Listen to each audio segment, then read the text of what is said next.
Bonjour Alice Cordier. Bonjour Liselotte. Je m'étonne de vous voir, je pensais que vous alliez être dissous dans un bain d'acide. C'est un petit peu ce que mes opposants souhaitent malheureusement Mm. parce que comme vous le saviez, ce week-end, Mathilda et Mélissa vous l'expliquaient ce matin, nous avons organisé un cortège à la manifestation du 8 mars, journée du droit des femmes, pour lutter contre les violences faites aux femmes, notamment celles dont on ne veut pas parler. Cette année, cela a été particulièrement violent, avec des tags et des pancartes appelant à ce que nous soyons violentés, voire même tués, avec la présence de la jeune garde qui expliquait qu'ils ont voulu nous faire barrage et qu'ils auraient tenu la police en respect. Je cite les mots des porte-paroles. On les a plutôt vus nous courir un petit peu comme des lapins, mais bon. Beaucoup de gens sur les réseaux sociaux se demandent comment on a pu en arriver là. Comment le féminisme est devenu si dévoyé qu'aujourd'hui, on appelle au féminicide de ses opposants politiques.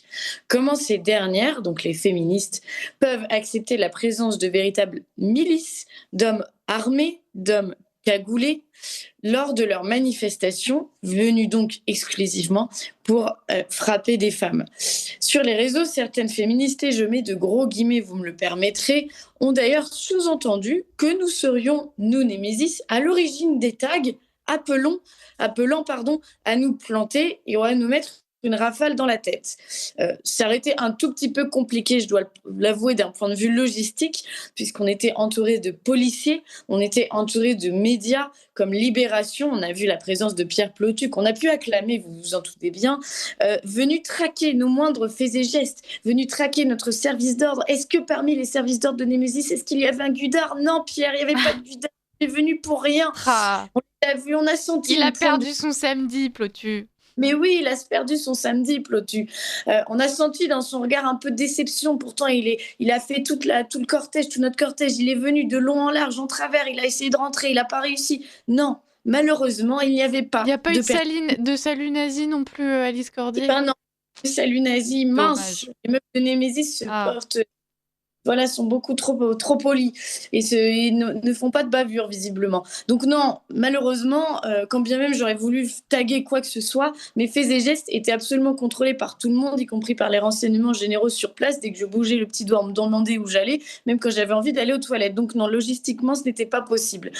Mais bon, ça aurait été bien, au moins qu'on puisse reconnaître que oui, Némésis est aujourd'hui victime de violences dans ces manifestations. Le Parisien expliquait d'ailleurs, elles sont partout, même si on ne les voit pas encore, dans les esprits et aussi sur les pancartes. Preuve en est que dans la manifestation, il y avait des pancartes à notre effigie. On a d'ailleurs vu à Toulouse une pancarte extrêmement parlante, une une némésis, une balle, justice sociale. Voilà ce que c'est un appel au féminicide. Mais bon, là encore, on croit les victimes, sauf quand ce sont des victimes de droite, n'est-ce pas?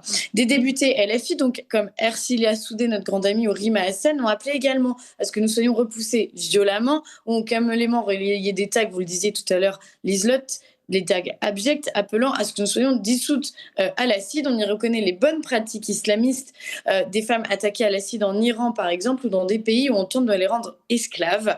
Certainement que tout cela est partagé par Madame Hassan, puisque visiblement, c'est le soir qu'elle souhaite à l'égard de ses opposantes politiques qui ne seraient pas assez visiblement obéissantes. Tout ce bordel, pardon d'être vulgaire, hein, mais c'est vraiment ça, c'est réel, n'est possible que parce qu'on a laissé pendant des années ces luttes féministes à des idéologues d'extrême gauche. Ces derniers ont déployé l'idée d'un féminisme intersectionnel. L'intersectionnalité, c'est l'idée que le monde est divisé entre les dominés et les dominants et que les dominés doivent donc s'allier pour lutter contre les dominants. C'est la théorie de Bourdieu, en fait. Les dominés étant les femmes, mais que si elles sont victimes d'hommes blancs, les minorités de genre, les minorités ethniques, mais on ne les entend pas sur les génocides dans l'Afrique du Sud, ni d'ailleurs en Syrie actuellement, les musulmans, mais pas les juifs, etc.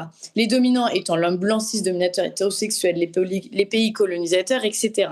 Tous les dominés s'unissent ensemble car ils sont tous victimes des dominants, leur combat contre les discriminations se croise, d'où le mot intersectionnalité. Sauf qu'en fait, il peut arriver que les dits dominés deviennent également des oppresseurs et des dominants, et basculent donc dans ce côté-là. Ça, c'est la théorie de l'intersectionnalité n'y avait pas pensé que peut-être des musulmans oppressés, les pauvres, auraient peut-être envie de balancer un jour des homosexuels et des trans, censés donc être leurs frères de lutte, d'en haut d'immeubles, bien que cela soit écrit et exigé dans le Coran, mais ça, nos petits amis les gauchistes ne l'avaient pas anticipé. Voilà aujourd'hui l'état d'un féminisme actuel. Alors moi, je n'aurais qu'un mot, make feminism great again. Rendons le féminisme meilleur, créons un nouveau féminisme. N'hésitez pas à nous soutenir et je vous souhaite une excellente semaine. Merci Alice pour cette chronique.